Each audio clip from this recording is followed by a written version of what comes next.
I, Verity, 32, female, was living with my husband of 5 years before things took a bad turn. Things were great for us in the beginning, but everything changed once my husband, Bernard, got a promotion. I noticed that he was being very cocky and arrogant, and I even began to notice him distancing himself from me. I talked to my mother-in-law, who I trust very much, about the situation.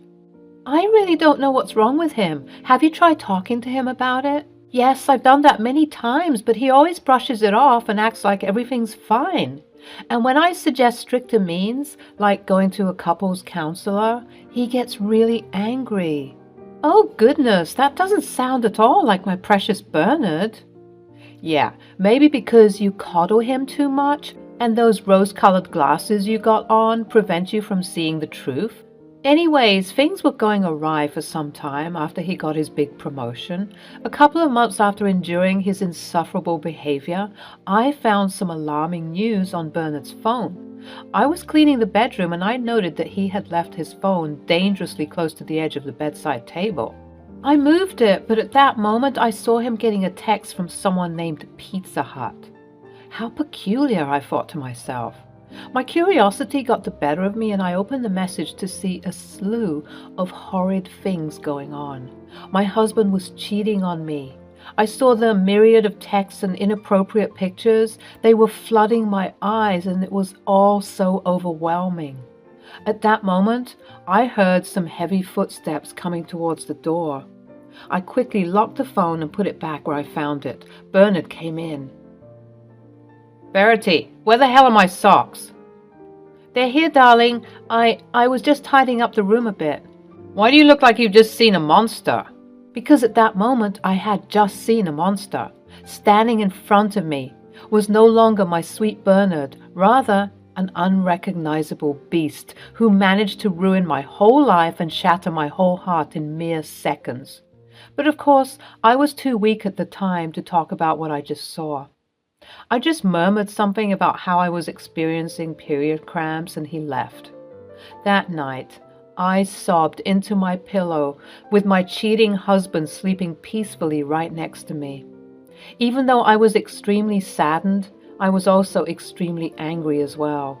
How could this man cheat on me after everything? I held on to this anger though and waited to expose my low-life husband to none other than his mother. Early in the morning before Bernard woke up, I opened his phone and gathered all the evidence I needed. Turns out that his mistress's name is Rita. I sent all of the information to my phone, put his phone back where I found it, and waited patiently for Deborah to arrive. Deborah arrived shortly after Bernard left for work. When I showed her all the horrible things I found, she too shared the same look of horror and disgust that I held when collecting all of this data. After moments of complete shock, she spoke up. We need to do something about this. He's absolutely gone crazy. I'm so hurt, Deborah. I know, my baby, but we'll get through this. I'll call him right now. Deborah proceeded to call Bernard. She put him on loudspeaker. Bernard, I swear to God, all of this better be some stupid and sick prank, because if any of this turns out to be true, I don't know how I will look you in the face again. Mom, slow down. What are you talking about? Who the hell is Rita? There was a silence, and although nothing was said, everything was indeed confirmed. He was cheating on me. And by the looks of it, it had been that way for quite a while now. You better get back home right this instant. We need to have this discussion face to face. Deborah hung up the phone, and for the next 30 minutes, while waiting for Bernard to return, I was completely inconsolable. Bernard finally arrived home, but he appeared to have a special surprise with him. He brought Rita. What is the meaning of this? Is this the wench? Don't call her that, Mom. I love her. What did you just say? Yes, Verity, I'm sorry you had to find out this way, but I guess now is about as good a time as ever. I am in love with Rita. She makes me happy. Lately, I've realized I am at a higher status than most of the things of my past life. I have to elevate myself, and to put things lightly, you're like the older version of a gaming console. Rita is like the PS5. Bernard, What are you saying right now? Do you know what you've put Verity through? And you, how dare you get with a married man? Have you no shame? Well, Mom, I believe that we're soulmates. He's in love with me and I'm in love with him. We're going to start a family together. Oh, so you think that you're going to change this man? Newsflash, honey, a cheater will always be a cheater. And based on what he's just said, he will always be searching for the bigger and better and newer thing. You're not special, sweetie. Take my advice and leave now before things get worse. I can see that you're young. You still have your life ahead of you. You can't be tied to a sick man like this. Enough!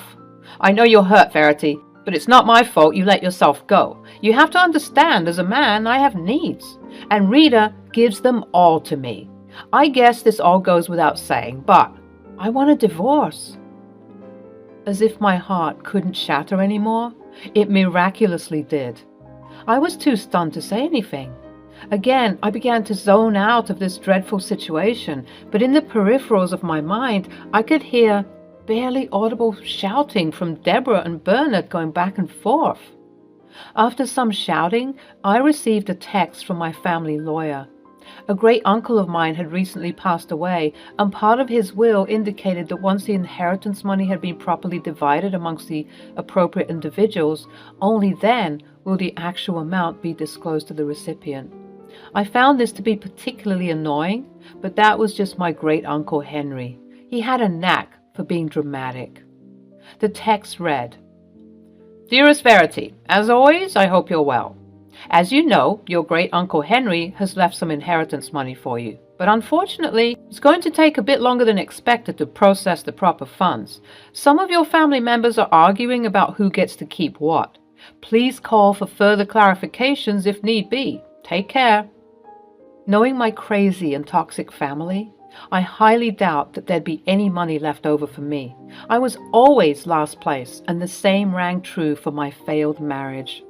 I zoned back in to hear more commotion. Verity, are you even listening? What is there to listen to? Bernard has shown us who he is, right? He doesn't want to be with me anymore, right? That's that.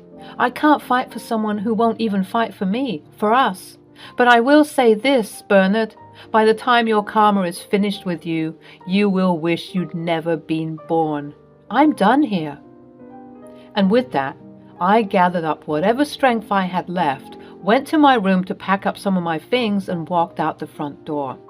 As I was leaving, Deborah was calling after me, assuring me that everything will be fixed. Bless her heart. She still believed that part of her sweet baby boy was still alive, but alas, all that I saw was a hollow shell of a man. For the next couple of weeks, I rented cheap motel rooms, and all the while, Bernard began processing the divorce papers. Bernard had friends who could help speed up the process. He acknowledged that this was hard for me, and he wanted to speed up this process as fast as possible so that I didn't have to suffer any longer. Sounds to me like a guilty conscience. At this point, I was so drained. I had cried all of my tears out. Not long afterward, approximately 6 months after the debacle went down, Bernard and I had officially been declared as divorced couple. Throughout the whole debacle of who would get what and what would be split, I decided to be cordial about everything. Part of the reason why the process was fast was that, surprisingly enough, we were very agreeable about most things. Bernard, being the selfish guy he was, wanted to keep most of his money, knowing that I didn't have a dime to my name, considering I was a housewife. Even though this was the case, I desired none of that money, because it was the same money that caused him to be so selfish and evil. Well, I guess that settles it then. It was nice knowing you, Verity. I hope you take care of yourself. I hope you rot in hell where you belong.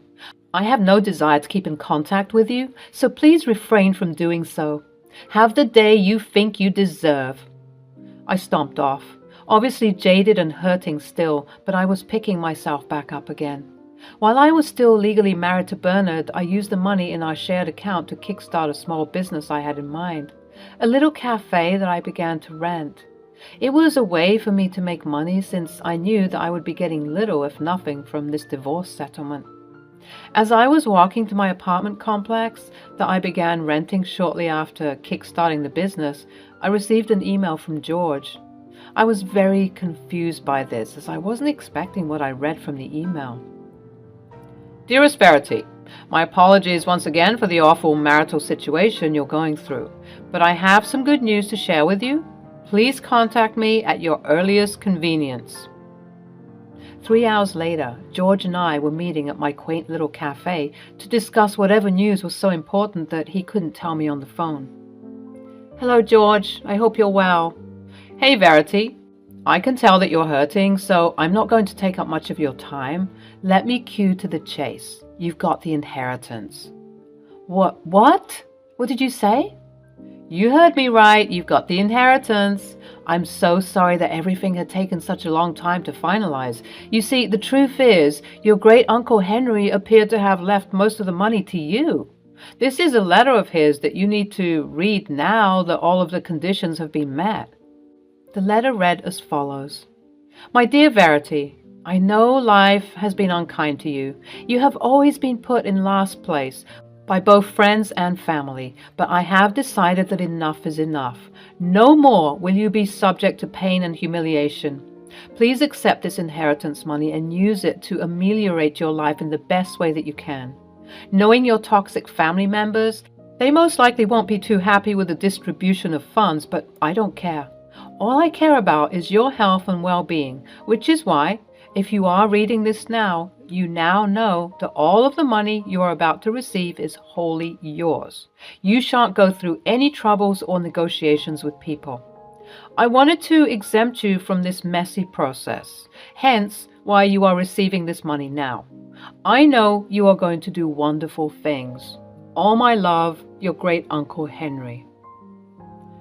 By the time I finished reading the letter, I was sobbing.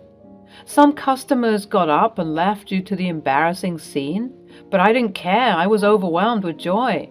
It was so refreshing to hear some good news after months and months of crying the night away, wondering how and why all of this happened to me.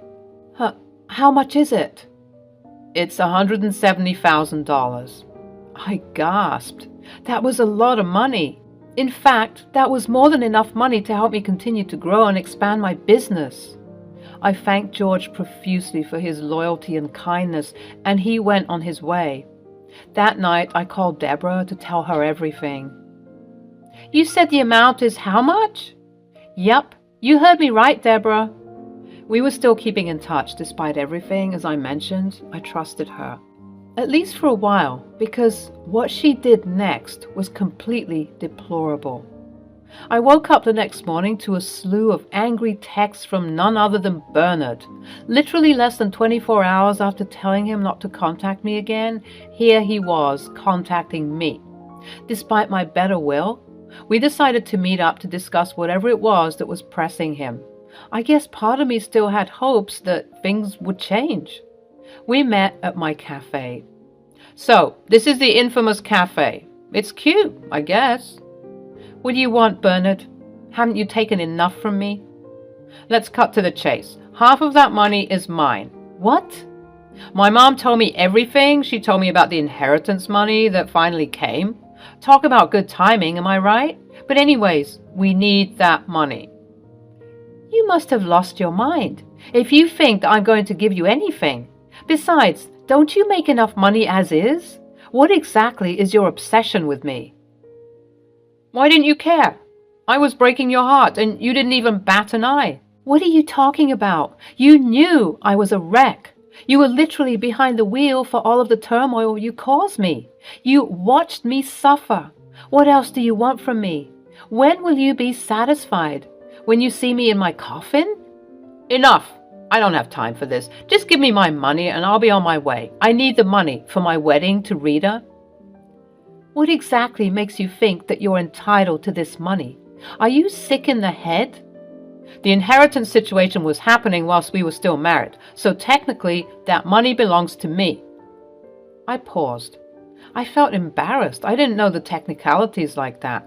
Was something like that possible? So, give me my money. If I'm ever going to give you any money, we'll need a lawyer present. I've heard what you've said. Go home. I will contact you in the morning." Bernard begrudgingly left, angry because he couldn't control me any longer. If we'd still been married, I would have given him my kidney if he asked me, but now I can't even look this man in the eye without feeling disgusted. In the morning, I called George, as well as the lawyers who were helping us out with the divorce.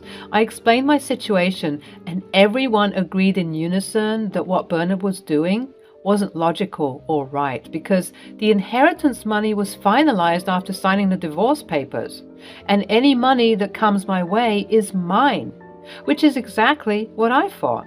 But Bernard tried to gaslight me into believing that I owed him anything. Angrily, I drove to the house that I used to call home for 5 years, and I knocked on the door. Eventually, someone answered. "Oh, hell. Move. I'm not here for you. I'm here for your evil fiancé." "What is the meaning of this? Don't you dare come into my house and cause a ruckus." "Oh, you mean our house? The house that we built together. You have a lot of nerve treating me the way you do, as if I wasn't good to you.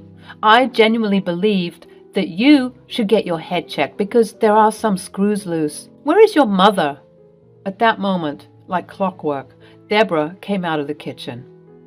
"Now, what's all this noise I'm hearing?" "Deborah, how could you do this to me?" "What do you mean?" "You told your trifling son about the inheritance money. What for?" "Don't speak to me about my son that way. And I told him because, well, I believe that perhaps we could partake in some of that money." I should have known where Bernard got his cheating habit from. I guess the apple didn't fall far from the tree. All of you are sick. You're trying to siphon money from me? I'm struggling to keep afloat, and something good has happened to me for once in my life, and you people want to take that away from me. Well, too bad. I went on to explain to the bumbling fools that the money I got was completely mine, and that because the divorce papers were signed, there was no way for any of these people to get their grubby hands on my money. Of course, Bernard didn't like this news at all, and he proceeded to go on a little rampage, yelling and cursing and even breaking things. I did see his true colors because you won't believe what happened next. Bernard got into his car and began to drive off. I thought that we were done arguing and that he went somewhere to cool off, but when I arrived at my cafe, I found my store had been vandalized. The windows were broken and most of the furniture was damaged. I immediately knew who did this and I called the perpetrator. "Bernard, really, you vandalized my shop?" "It had to be done. You aren't giving us the money. Maybe now you cooperate. I know that you don't have security cameras, so good luck trying to press charges." Wow, just wow. I cut the call and proceeded to call my good friend George to assess the situation. George began to laugh. "We got him now, Verity." "What do you mean? He's ruined everything. He's ruined my life, and even if I fix it, he'll come back again and again." "Don't you see, Verity? We can sue him for this. And with that being said, we can also renegotiate the terms of your divorce settlement." "What? But I don't have evidence." "Yes, you do. There's always evidence." And sure enough, there certainly was. I discovered that the cameras that came with the building were still working. I was under the impression that they weren't functional, and I caught Bernard's vandalism very clearly. I brought this evidence to George to collate and compose a case against Bernard. Thankfully, our case was well received, and because of the nature of our tumultuous relationship as well as the collection of all of the verbal and emotional abuse that had happened to me, I was highly favored, and the judge determined that I will be receiving $20,000 from Bernard in damages. This obviously made Bernard fill up with rage, and he proceeded to appeal this, but time and time again his appeal was rejected. Now that I have all this money, I can properly cater to my cafe and allow it to grow and expand. The last I heard of Bernard, Rita, and Deborah was that they were all constantly quarreling and bickering, and word on the curb is that Bernard has been spotted several times with a young and attractive blonde woman on his arm.